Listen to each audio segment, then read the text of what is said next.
Então Deus fala para Gideão que pegue o segundo boi de 7 anos, para sacrificar. Eu acho interessante, queridos, o que Deus faz. O segundo boi, quando nós pensamos no segundo boi, no significado dele, o segundo boi de 7 anos, esse boi, o segundo boi, era chamado de segundo boi porque ele era o boi que era separado para ser o reprodutor. Ele era o boi que gerava outros bois. Tá? Então, era um boi de grande valor. Mas tinha um outro valor que era inserido no segundo boi. Um outro valor que era inserido no segundo boi. Sabe qual é?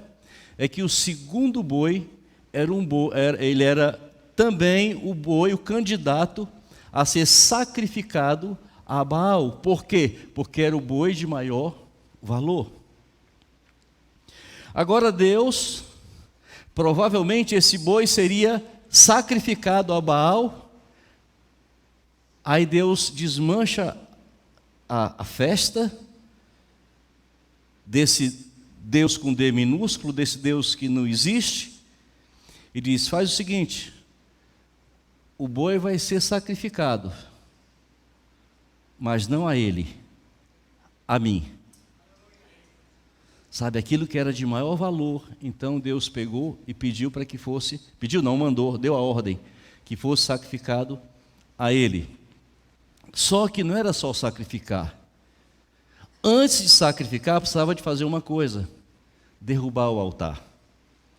Precisava derrubar o altar, o seu poste ídolo, precisava desmanchar toda a estrutura da idolatria, precisava desmanchar tudo isso para que o boi fosse morto. E o que é interessante, queridos, é que Gideão, ele obedece a Deus. Gideão, ele ouve o Senhor. Eu fico imaginando a situação de Gideão, porque todo aquele povo estava diante desse ídolo, e esse ídolo tinha tomado conta em relação a aquilo que era o objeto de adoração deles. Lá no versículo 26 do capítulo 6 diz: edifica ao Senhor teu Deus um altar no cimo do baluarte, em camadas de pedra, e toma o segundo boi e oferecerás em holocausto com a lenha do poste ídolo que vieres a cortar. Então observa, queridos, que eu vejo aqui uma forma de Deus, o Deus verdadeiro, o Deus real, o Deus eterno, fazendo sabe o quê? Debochando daquilo que se chama Deus e não é. Porque Deus é Deus. Sabe, ele pega aquela coisa feita por homens, aquele Deus construído por homens. Aí o que ele diz? Derruba.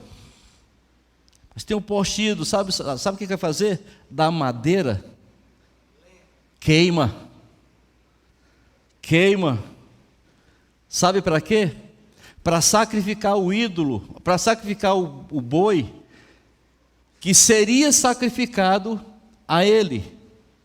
Então, queridos, vamos crer plenamente no Senhor, porque está nele as decisões da nossa vida. Aleluia, as vitórias que temos que conquistar, está nele. Às vezes nós começamos a olhar coisas e começamos a admirar coisas que são movidas por homens, que não têm vida. Mas precisamos entender de uma vez por todas, queridos, que Deus não é coisa, Ele é Deus. Aleluia. Então ele diz: edifica ao Senhor teu Deus um altar. Essa é a ordem. Não é edifica a um Deus, edifica o Senhor teu Deus. Um altar. E no Antigo Testamento a gente observa, queridos, que vários altares são edificados, vários tipos de altares. Você vai ver altar de terra para um sacrifício momentâneo, visto que eram nômades, altar de madeira para ser carregado por onde forem, pelo deserto, altar de bronze banhado, para suportar o fogo e perdurar, altar de ouro para ministrar as orações permanentes diante do Senhor, mas tem um altar de pedra. Esse altar que ele manda edificar é de pedra. É de pedra, por quê? Para consagrar um local para sempre. Pedra tem esse sentido, ela tem esse significado. Altar de pedra não é sempre. Você pode observar que na história, quando Deus mandava colocar, você vai ver isso, Abraão, Isaac, Jacó, erigindo altares de pedras. Por quê? Porque ali era um marco. Você vai ver Josué, no rio que abriu ali, está lá o marco, o altar de pedra. Aleluia. No versículo 27, então Gideão tomou 10 homens dentre os seus servos e fez como o Senhor lhe dissera. Temendo ele, porém, a casa de seu pai e os homens daquela cidade, não o fez de dia, mas de noite. Porque, queridos, Deus não é cruel não, tá? Deus disse que fizesse e falou como fizesse, mas deixou por conta dele a questão de como ele iria fazer. Deus deu todas as estruturas para que ele fizesse daquele jeito, mas a questão do horário, isso aí deixou com ele. Com quem ele iria contar para fazer isso? Então, isso eu aprendo que, apesar de Deus nos trazer revelação, apesar de Deus nos dar direção, queridos, mas entenda uma coisa, Deus nunca quer trabalhar sozinho. Ele sempre nos quer como parceiros. Aleluia. É por isso que ele diz: ide e curai os enfermos. Ele não poderia simplesmente dar uma palavra de lá e curar? Podia. Mas ele diz: ide, vá e faça isso. Lá em Ezequiel 37, na visão do vale de ossos secos, eu vejo uma das provas mais nítidas acerca de que Deus não quer trabalhar sozinho. Ele pode, Ele é Deus. Ele faz o que quer, como quer, Ele é Deus. Mas Ele não dispensa de nos ter como filhos e parceiros na sua obra. Ezequiel tem aquela visão terrível, ossos secos.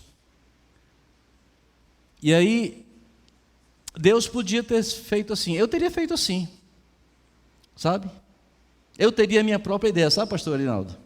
Então eu dizia assim, o menino, que qualquer pessoa para Deus é menino, né? Para Deus qualquer pessoa, porque Ele é Deus. Então, menino, fica quieto que eu vou te mostrar como é que eu faço. Não faça nada não, fica quieto. E aí ele próprio faria tudo. Mas não. Ele foi pegando Ezequiel, mostrando na visão, passo a passo do que ele ia desfazendo. Primeira coisa que ele disse: poderão esses ossos reviver? Poderão? Ó Senhor, Tu sabes. Tu sabes. Aí o que Deus diz? Profetiza. Sabe o que Ele está dizendo? Fala. Verbaliza. declara, registra no mundo espiritual aquilo que está no teu coração. Isso vai acontecer. E agora, o que ele faz? Deus está ensinando a Ezequiel. Ele diz: profetiza os ossos.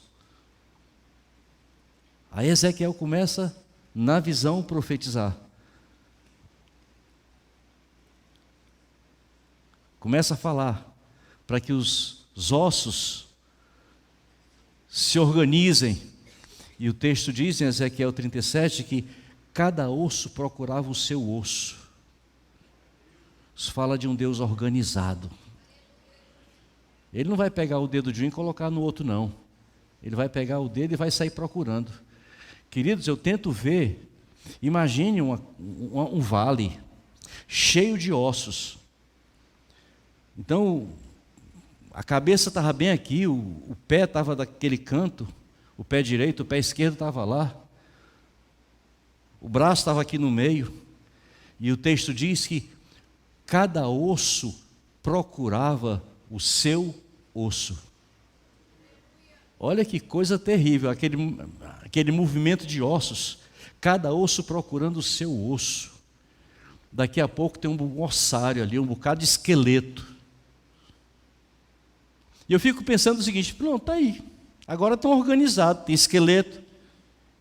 E agora? Profetiza, fala. Aí quando ele fala, o texto diz que esses ossos começaram a criar carnes, tendões e peles. Deus é organizado. Ele vai dizendo: fala. Depois tem um bocado de defunto. Agora é defunto. Bem bonitinho os corpos, mas tudo defunto, tudo sem vida. Poderão reviver? Oh, Senhor. Então profetiza, fala. Vento dos quatro cantos, vem. Daqui a pouco, aquilo que era só um ossário é um grande exército. É um grande exército. Sabe, queridos, Deus está mostrando o valor da palavra, Deus está mostrando o valor da nossa confissão. Sabe como é fácil nós dizermos que as coisas não estão bem? Não está bem, não está bem, não está bem, não está bem, não está bem, e vai ficando pior. Não está bem, não sei o que faça, não sei o que faça.